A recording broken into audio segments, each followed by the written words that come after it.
car insurance, her food, utilities. So we had to make sure that every one of those dollars stretched as much as possible. Now we're in a little bit better shape. I'm, of course, employed and I can help out when I can. But this is something that we got to keep in mind, that there's some Americans that this is their sole source of income. So we need to make sure that we protect it.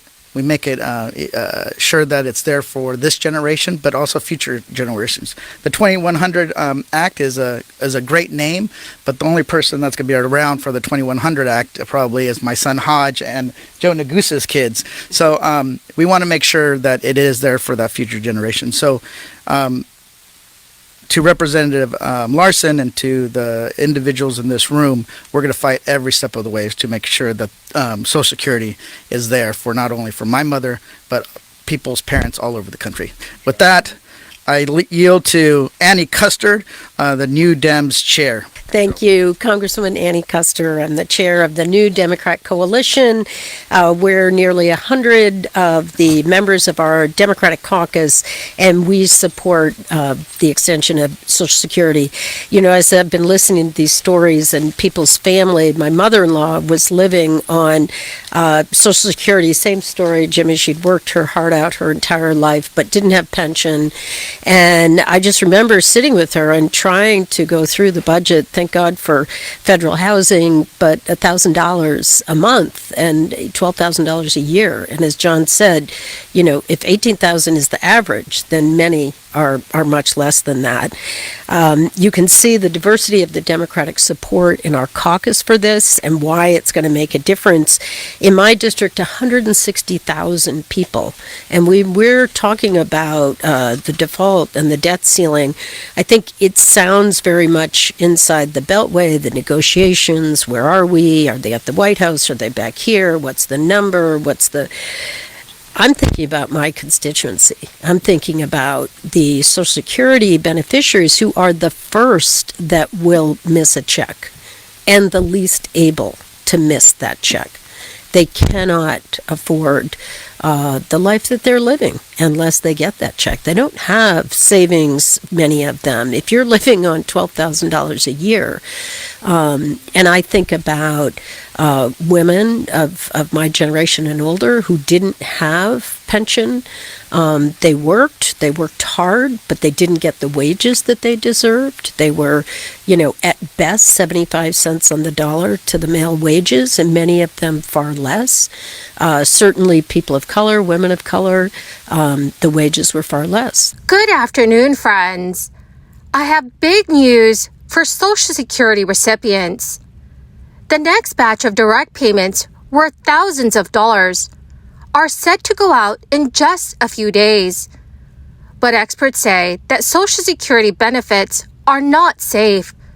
With House Speaker Kevin McCarthy's recent announcement to create a new commission, this could mean smaller benefits in the near future.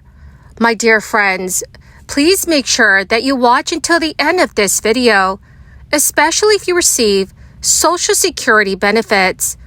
Also, this coming Friday, I will be announcing several winners for the Walmart gift card giveaway.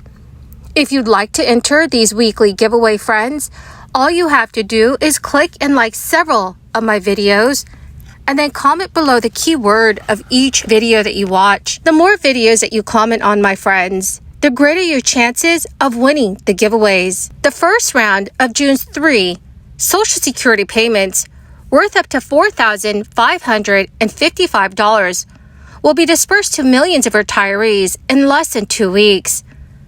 The payment will be released on June 14th, the second Wednesday of the month, and it will be sent to individuals born between the 1st and the 10th of each month.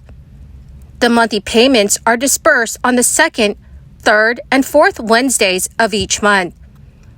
The second distribution will go to retirees 1 week later, on June 21st, and will go to those born between the 11th and the 20th of any month. The final wave will go out on June 28th, the final Wednesday of the month, to those born after the 21st of a month. Last week's resolution of the debt ceiling crisis brought relief to millions of seniors who worried how a potential government default may impact their Social Security benefits. The problem was averted on Saturday when President Biden signed a bill to suspend the limit through January 1st, 2025. With no default imminent, Social Security recipients do not have to stress about their benefits being cut or delayed, at least for now.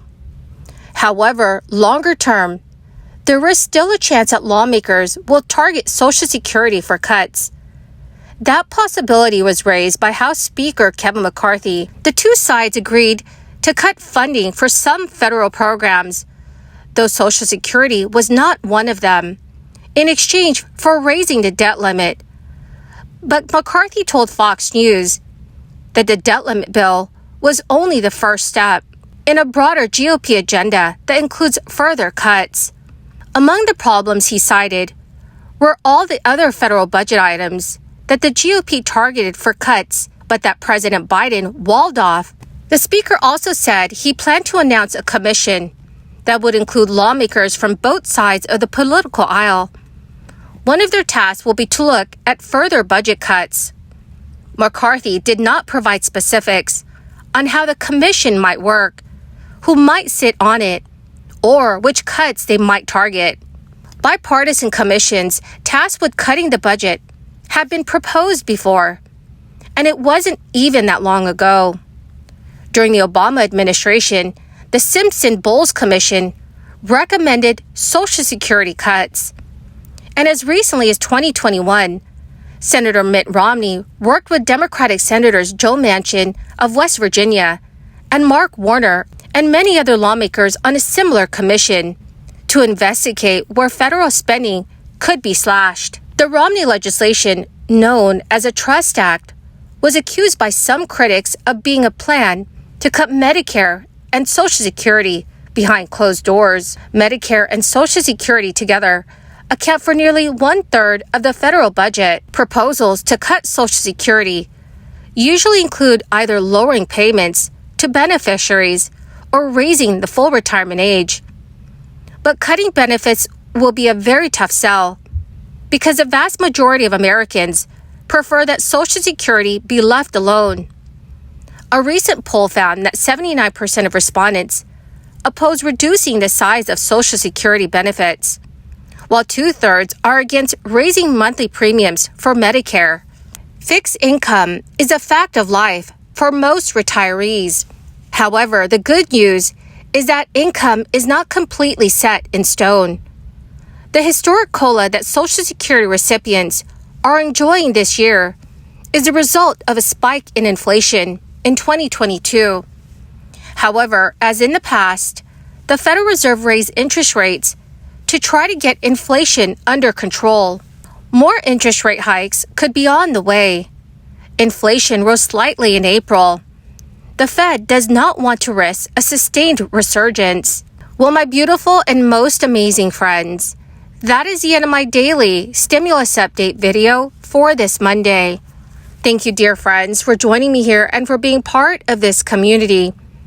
To say thank you and to show my appreciation, I will be announcing several winners this coming Friday for the Walmart gift card giveaway. Remember, friends, if you'd like to enter these weekly giveaways, all you have to do is click and like several of my videos and then comment below the keyword of each video that you watch. The more videos that you watch and then comment on, my dear friends, the greater your chances of winning the giveaways. Thank you and have a wonderful and very blessed week.